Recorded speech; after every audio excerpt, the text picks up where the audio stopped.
Peter, I've really enjoyed the way you speak about purpose and the honorable purpose as such. And you speak about your values, and I can see that they run deep.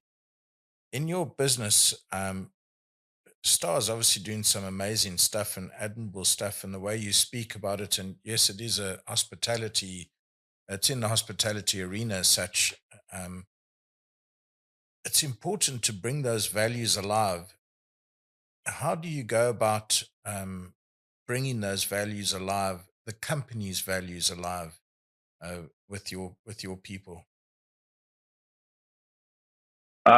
Yeah, I'm glad that you're saying that or asking that because I think that's a really important thing as well. And so some of this goes back to what I said earlier, which is that people watch how you behave, right? And so there's spoken values that are on a wall. Our five corporate values are, but if you don't behave in alignment with them, and if you don't show people examples of how you're living up to them, and it's not saying, and that doesn't mean saying, "Oh, look at me, look, see, I'm doing these things," but it's walking that talk, right? Yeah. I think that's really critical.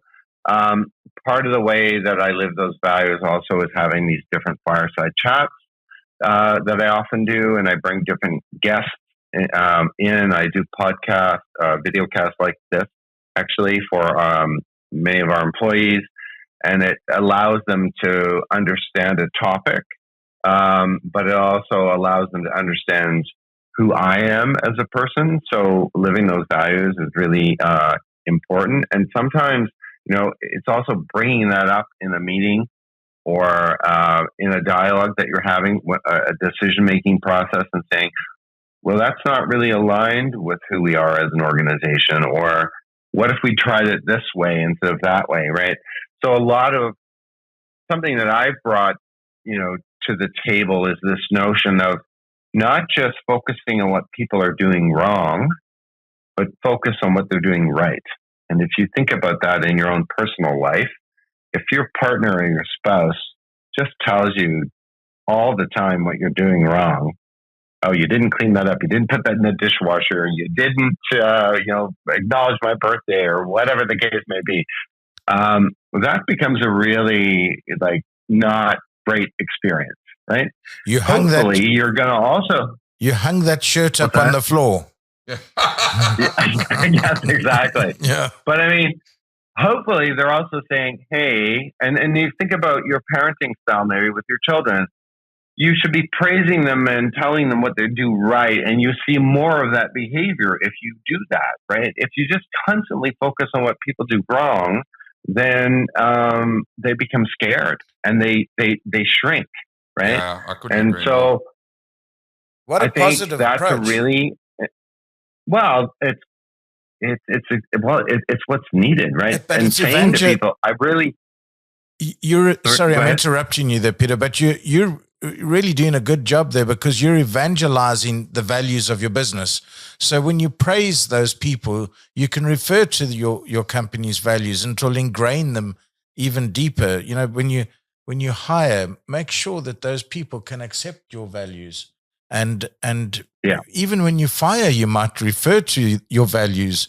So praise, admonish, discipline. I think it's good for our audience out there just to put in their mind that they really refer to their values. Right. So here's an interesting one on this specific thing, and something that really resonated with me. And from all places, it was from my kids' school. Right, from my youngest in, there it's like early, like K to 4, right?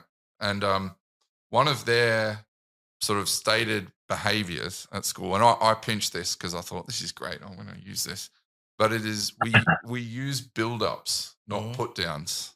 Ah, And I'm like, just that simple reframe, right? And I've seen what it's done with the kid. They flourish, you know what I mean? Because like you say, it's if you don't have to give false praise. That it's not. I don't think that's the thing. But it's like if all you do is focus on the negative, you start to shrink because you lose confidence and you say, geez, I can't get anything right. This is awful, blah, blah, blah. And it just grinds you down. Whereas you can flip it. And even as the person on the other side, if that shows a negative thought process, this right? whole subject applies to us in our personal lives, in our business lives, and corporate lives. just approach life with, with a positive mind.